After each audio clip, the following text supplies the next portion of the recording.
Welcome back to the Archive Network. Aurelius here, with Malik, curators of the Treaty Archive.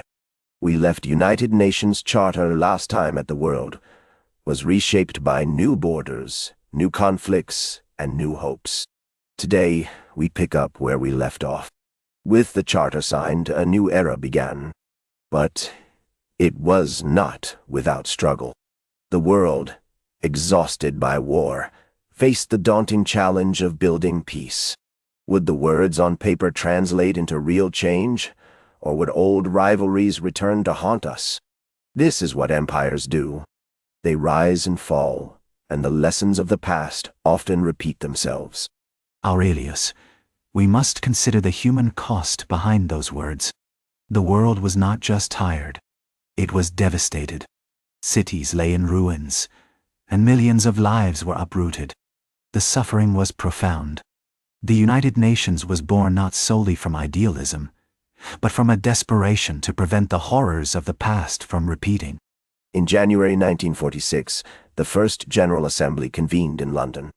Representatives from 51 nations gathered, determined to make good on the promises of the Charter. Their vision was clear: to end the scourge of war and protect the dignity of every human being. Yet, for all the hope, the specter of conflict loomed large. The question remained, could this institution truly guide colonies toward independence? Those early ambitions were noble, but they were also fraught with challenges. The atrocities of the Holocaust and other wartime horrors demanded a robust response. Eleanor Roosevelt recognized this urgency. She championed the drafting of the Universal Declaration of Human Rights, asserting that dignity and freedom belonged to every person. This was not merely a document. It was a declaration of our shared humanity. The process was arduous. Delegates grappled with language that could bridge diverse cultures. The debates were intense, but the declaration was finally adopted in 1948.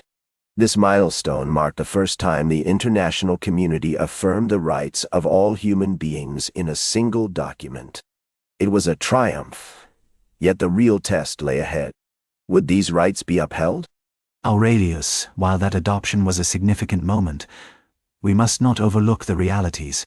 The map of the world was changing rapidly. The era of colonial empires was nearing its end, and nationalist movements surged across Asia and Africa. These demands for self-determination introduced a new set of challenges. The UN had to navigate this complex landscape while staying true to its ideals. Indeed, the United Nations established the Trusteeship Council to oversee this transition. Between 1945 and 1960, more than 36 new nations emerged. This fundamentally transformed the UN and the global political landscape. Yet, with each new member, the complexity of governance increased. The UN's ideals were being tested, and old rivalries were never truly extinguished. And the UN was not spared from conflict. The Security Council, designed to ensure peace, faced its first major test with the Korean War in 1950. North Korea's invasion of the South forced an urgent response.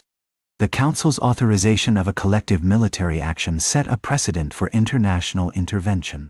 Yet, that unity was short-lived as the Cold War intensified. The veto power granted to the 5 permanent members soon revealed its limitations. The United States, Soviet Union, United Kingdom, France, and China became embroiled in superpower rivalry. This often paralyzed the Council's ability to act. Important resolutions were blocked, and the promise of collective security faced significant obstacles. The ideal of unity frayed under geopolitical pressures. You're framing this as a failure of structure, but we can't forget the human element. The early years of the UN were marked by both optimism and tension. While new nations brought hope, they also complicated decision-making. The ideological battles between East and West overshadowed nearly every debate. This was not just about governance. It was about lives. You have a point. The UN pressed forward despite these challenges. Specialized agencies sprang into action, tackling essential issues that affected millions. The World Health Organization, for instance, focused on eradicating smallpox, a monumental task. Meanwhile, UNESCO promoted education and cultural preservation, striving to bridge divides through knowledge. Yet, the effectiveness of these efforts varied widely across regions. Some successes came with immense struggle and sacrifice, reminding us that progress often requires more than just good intentions. And yet, humanitarian crises became a central focus. The United Nations High Commissioner for Refugees was created to assist millions displaced by war. The organization offered shelter, food, and legal protection in an increasingly turbulent world. However, the UN faced conflicts it could not prevent and famines it could not avert. The ambitions often collided with stark political realities, revealing the limits of its power. The UN's ambitions were met with harsh realities. As decades passed, the number of member states soared, complicating global governance. The principles of the Charter remained a guiding star. Yet, consensus often proved elusive. The world was reshaped by new borders and shifting alliances. The UN found itself at the center of every major challenge. Would it endure? That's where we leave it this time. United Nations Charter continues. The story isn't finished yet. Find the full series on the Treaty Archive, part of the Archive Network. We'll be back with the next chapter.